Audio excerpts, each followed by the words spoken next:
Hey guys, I found a very cool historic Minneapolis European looking home for sale. The price history is quite interesting. I need you guys to break it down for me. Let's give you a sneak peek of this bad boy. Oh, that's my face. Bruh. Look at that guy. All right, before we get into that, it's going to be brought to you by Mr. Andy Prasky, Preferred Home Team. It can be tricky right now. That's why having a real estate pro by your side is crucial. Here's 5 things we can help you with. First, contracts. We handle all the paperwork and disclosures so you don't have to stress about it. Second, expertise. We know the sales process inside and out, guiding you every step of the way. Third, negotiating. We negotiate on your behalf, ensuring your best interests are always front and center. Fourth, industry expertise. We explain current market conditions, key terms, making everything clear and simple. And lastly, pricing. We use our local market expertise to help you set the right price or to purchase at the best value. If you're thinking about making your move anytime soon, you better put a pro on your team. I'd love to see if we'd be a good fit for you. I'm Andy P., helping you on your real estate journey today. I didn't know you guys did so much as a real estate agent.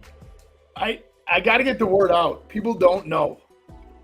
I'll tell you what, I think what's interesting, I talk about this a lot when I'm with clients, that I think selling and showing and doing houses is probably the least thing that we do. Yeah. Based on everything else that happens. I'll tell you, this last week has been all over the place. So quite interesting. All right, so we're talking about this historic Minneapolis home. It's obviously it's freaking beautiful on Lake of the Isles, which is obviously pretty cool little area. Fun spot, yeah. Okay, so what do you want to talk about? The pricing? If you want to see a nice Polish boy on a bicycle go by every night, that'd be my brother right in front of that one. That's right. He travels, huh? Puts on his music and kind of does the old swerving along around the people on his bike. No, I want to break it down, but for sure go over this the past pricing, and it's been kind of all over the place and so forth. So let's break down the house first. Look into it. Sure. Take a peek. All right, five bed, 5 baths, 8,000 square feet. Okay, let's get into some photos here. What kind of architecture is that again? Amazing. That's what I call it. I don't know. It's kind of a combination of all the above. I'll tell you what happens in these houses. I mean, I don't know when this one was built, but early, probably 1900s. And what happens is that when you add 8,000 square feet to something historic like this, it starts costing a lot of money in which to be able to kind of redoing things. And that sometimes, I haven't seen the pricing history, but that sometimes will really hit it and affect it. But they're obviously selling the lifestyle here as we go through these photos. I mean, obviously, pretty cool. That lake's not swimmable, right? Yeah. Not really. A lot of geese out there. But it is the hot spot, though, man. You see downtown right there. I mean, you've got quite a bit of traffic that people watching from up on that patio up there for sure. Yeah. So no boats in this lake? No. Nope. Not motorized. Yeah, you're buying the hot spot. Your neighbors are all the big shots in town, and athletes and politicians and attorneys, and that is awesome. It is. Kind of hidden up away from the street, so you have the privacy. The English gardens are fantastic. I mean, that's like a luxury like Victorian or whatever you want to call it, but just castle-esque, all formal bricks and hard surfaces and softened with the plants, and it's a stunning house. No, but there's still a lot of things like the detached garage. Obviously, look at this thing. This is going to be pretty detailed. You can see they're starting to switch some things, those light fixture colors and stuff, kind of keeping the old essence of it, but yet kind of bringing in some new flair. So the big thing down there, Chris, is are you buying the history and the vibe? Are you buying the square footage? Are you buying the location, or kind of all of the above? When you have a buyer looking at up to $5 million around the lakes down in this area, obviously they're going down there for a reason. Yeah, it's it's a lot of different buyers actually. I could see this being like a second home or a place to entertain out of for some bigger executive type people. almost a retreat area, maybe for their company, kind of a playoff of both of those. I mean, it's a big one to kind of stomach, because there's got to be a lot of extra money. First of all, you got to pay $3.5 million for it. Now you got to take care of it. I mean, just the grounds and keeping those up are amazing. Joyful. Yeah. But yeah, you're right, Chris. I think that you would see that as, and this is also a house where you want to be a showcase. Everybody driving by gawks at your house, looks at the house, is like, oh my gosh, look at that beautiful. So for that attention-seeking buyer, this is fantastic. So the entertainment value, I agree, Chris. What a fun place to have where people pull up and literally have this wow, and this is a house that gives you that wow. But you can see also, you have to really buy into that because it would be way too expensive to change it all out. So let's just say that I wanted to really modernize this. I would like that cool outside, but I wanted to modernize it. Yeah. It'd be very expensive in which to do. Well, and around that lake and around, Calhoun and Harriet, all those, a lot of those houses that are like tear downs, they're going for 1.5.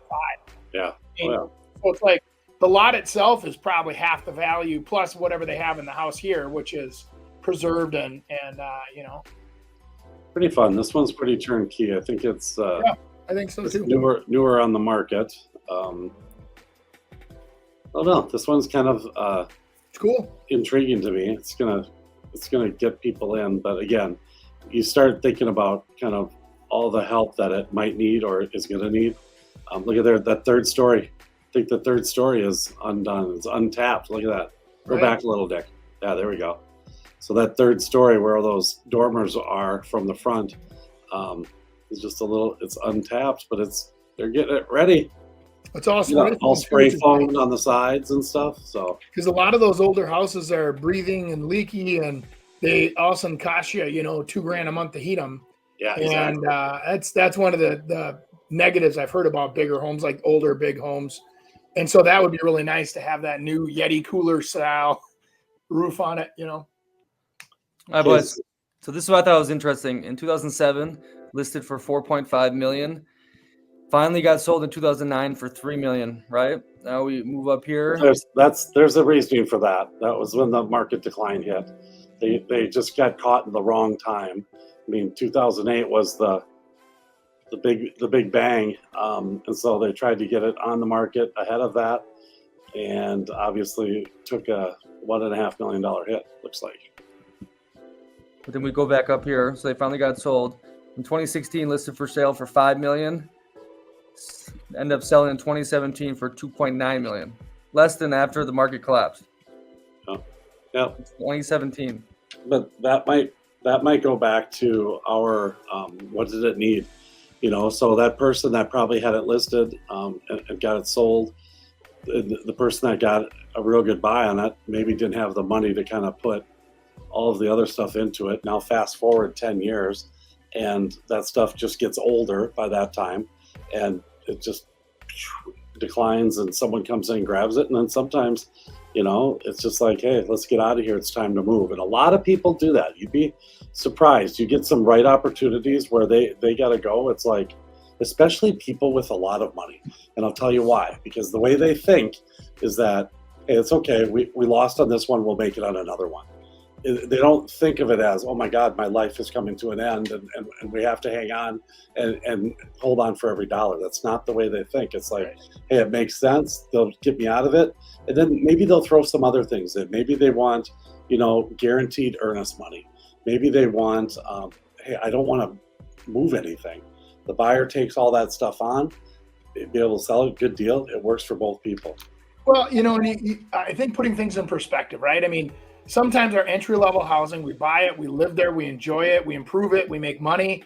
On the top end, it's different. It's more about the lifestyle and the ease of the move and, what did it provide? Maybe they cut the biggest contract they've ever signed in their life at that house, and they made $10 million off that contract, and now they're, because it provided that entertainment value, just like flying planes, okay? So we're going to go to Naples for the weekend, Chris.